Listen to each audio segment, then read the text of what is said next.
አሰላሙ አለይኩም ወራህመቱላሂ ወበረካቱ። ክርስቲያን እህት ወንድሞችም ሰላም ብያለሁ። ከኔ ጋር ሁሉ ሰላም ነው። ዛሬ ብሪያኒ አብረን ስራ። ላይክ፣ ሼር፣ ሰብስክራይብ እያደረጋችሁ አበረታቱኝ። ኢንሻአላህ አብረን እንደግ። እንዴት እንደሆነ አብረን ያው እንግዲህ አስተያየታችሁንም በታች ኮሜንት ላይ ጻፉልኝ።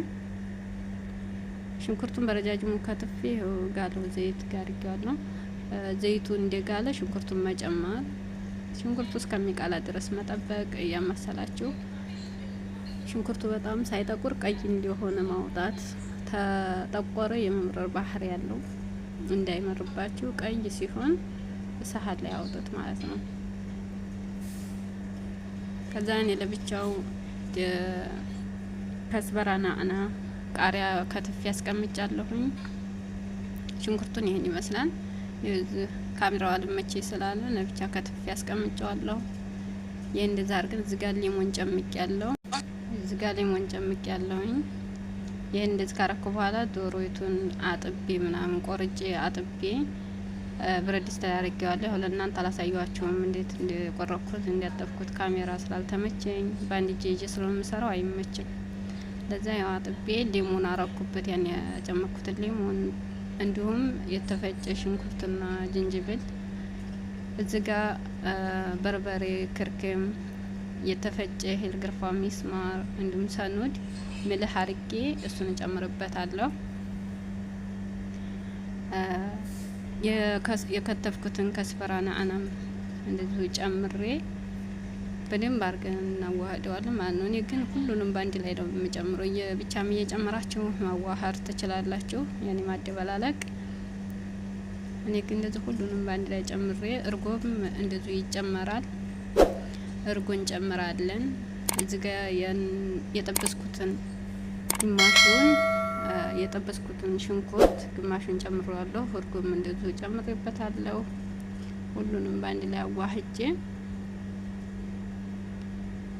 ካሜራው ስላልተመቸኝ እንግዲህ በአንድ እጅ ስራ ሆኖ ነው። እንደዛ አድርገን ዘይት እንጨምራለን። ሽንኩርት የጠበስንበትን ዘይት ጣዕሙ ወደዚህ እንዲመጣለን እሱንም እንደዚሁ እንጨምራለን። ሁሉንም በአንድ ላይ እናዋህደዋለን ማለት ነው። ዶሮይቱ አትጠበስም፣ እንዲሁ ነው እንዳለች የምትገባው። ግን አሳምሮ በሊሞን እንዲሁም ጨው ጨምራችሁ አሳምራችሁ ማጠብ። ከዛ ካጠብነው በኋላ አሪፍ ይሆናል። ምንም አይነት ሽታ አይኖረውም። ሊሞንና ጨው ካለው በተለይ ሽታ አይኖረውም። እንደዚህ ሳንጠብስ ነው የምናረገው። ይሄን እንደዚህ ካረግን በኋላ እናስቀምጠዋለን። ከርነን ለብቻ የሩዝ ውሃ እንጥዳለን። እኔ ውሃዬን እንደዚህ ጥጃለሁኝ። እሱ ላይ ምልህ እንዲሁም ሰኑድ፣ ሄል ገርፋ፣ ሚስማር አርገን እንጨምርበታለን። ውሃው እስከሚፈላ ድረስ ይህም ለብቻ ይቀመጣል። ጣዕሙ በጣም አሪፍ ነው የሚሆነው። እንደዚህ ታደበላልቆ ምናምን ቅመሙ ሲቀመጥ ለአንድ ሰዓት ለግማሽ ሰዓት ያክል አስቀምጡት። እዚህ ጋር ውሃው ፈላ። ሩዜን ጨምሬያለሁኝ። ሩዜ ትንሽ ተክተክ ካለ በኋላ አውጥቼ አጠለዋለሁ ማለት ነው። እዚህ ላይ የሚጨመር በኋላ ላይ እንቁላል እዚህ ጋር ጥጃለሁ። እንቁላሉን ለብቻ ይበስላል። ሩዙም እንደዚሁ።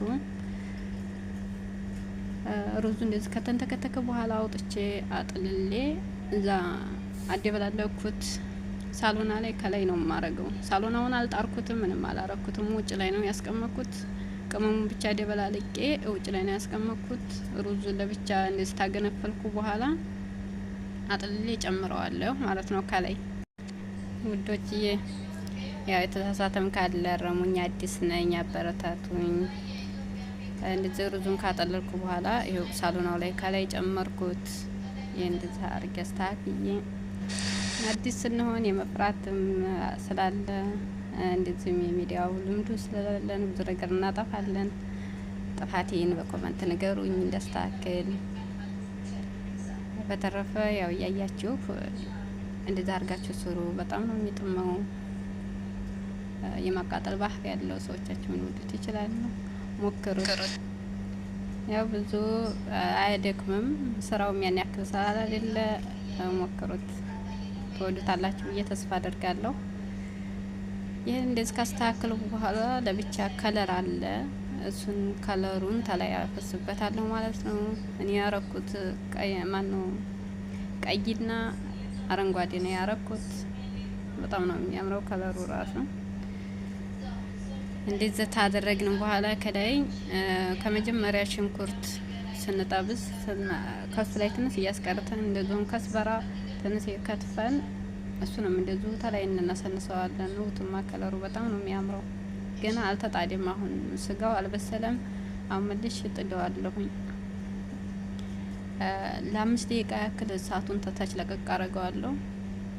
ከዛ እንደዚሁ ቀንሰውና እኔ ተላይ ቅቤም አርጌበታለሁኝ። እንደዚሁ ከስበራና አናና የተጠበሰው ሽንኩርት ላይ አንስቼ ተላይ እንደዚህ ነስንሼበታለሁ። በጣም ነው የሚያምረው ከለሩ። ጣዕሙም እንደዛው ስትቀምሱ ነው የምታውቁትና አሁን ከላይ በግስቲር ሙሉ በሙሉ አፍነዋለሁ። ግዴታ ትንፋሽ ወደ ውጭ ከወጣ ውስጥ ያለው ዶሮይቷን ማበስለም፣ ሁለተኛ ሩዙም አሪፍ አይሆንላችሁ ማለት ነው። ለዛ በግስቲር ፍን አድርጋችሁ ትጥዱታላችሁ። ከተጣዲ በኋላ ለ5 ደቂቃ ያክል እሳቱን ለቀቅ እናረጋዋለን። እንደዚሁም ለ30 ደቂቃ እናቆየዋለን። እሳቱን ቀንሰን ማለት ነው። 5 ደቂቃ እሳቱን ከለቀቅ ነው። ከዛ በኋላ ቀንስ እናረገውና ጋዙን በጣም ቀንሰን እሱ ላይ እናረጋዋለን። ለ30 ደቂቃ ያክል እንጠብቀዋለን። በራሱ ይበስላል። ያው እንደዛ አስተካክዬ ከድኝ ጣርኩት። አሁን ለ5 ደቂቃ ያክል እሳቱን ከለቀኩ በኋላ ለ25 ደቂቃ ያክል እሳቱን ቀንሰውና ያልቃል ማለት ነው። አሁን በስል ነው። ከ30 ደቂቃ በኋላ ነው የከፈትኩት። ይሄ የተቀቀለውን እንቁላል እንደዚህ ልጬ ተላይ አድርጌዋለሁኝ። አለቀ። በጣም ነው የሚያምሩ። ትወዱታላችሁ። ጣዕሙንም ቅመሱት። ከታች ምንም አልያዘም። አንዳንዱ ሊይዝ ይችላል ምናልባት ብዙ ሰዓት ከቆየበት። እንደዚሁም አንዳንዴ ብረት ድስቱ ራሱ ስስ ከሆነ የመያዝ ባህሪ ይኖረዋል። ብረት ድስቱ ወፈር ካለ ግን ወፍራም ብረት ድስት ከሆነ ያን ያክል አይይዝብንም። አልቆ ይሄን እንደዚህ ሰንያ ላይ የተገለበጠ እንቁላሉን ለሁለት አርጌ ሰላይ አርጌዋለሁኝ ሰንያው ላይ። እንዲሁም ከስበራ ከትፌ ተላይ ነሰነስኩበት። ሽንኩርቱም እንደዚሁ እንደ አዲስ በጣም ነው የሚያምረው። ስሩት፣ ሞክሩት፣ ትወዱታላችሁ።